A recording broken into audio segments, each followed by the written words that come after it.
Combination of GridSearch's refit and scorer unclear.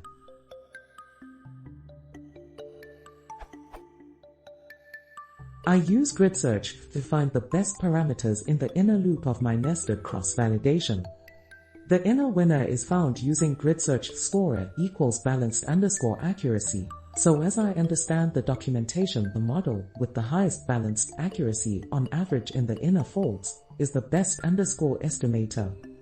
I don't understand what the different arguments for refit in GridSearch do in combination with the scorer argument. If refit is true, what scoring function will be used to estimate the performance of that inner winner when refitted to the dataset? The same scoring function that was passed to scorer, so in my case balanced underscore accuracy. Why can you pass also a string to refit? Does that mean that you can use different functions for 1, finding the inner winner, and 2, to estimate the performance of that inner winner on the whole dataset?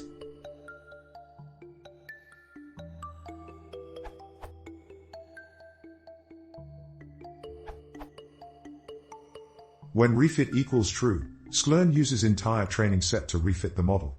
So, there is no test data left to estimate the performance using any scorer function.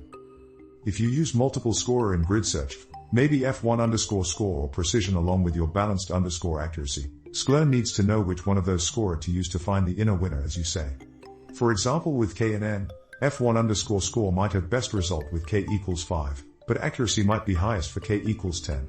There is no way for scikitlearn to know which value of hyperparameter k is the best. To resolve that, you can pass one string scorer to refit to specify which of those scorer should ultimately decide best hyperparameter. This best value will then be used to retrain or refit the model using full dataset. So, when you've got just one scorer, as your case seems to be, you don't have to worry about this. Simply refit equals true will suffice.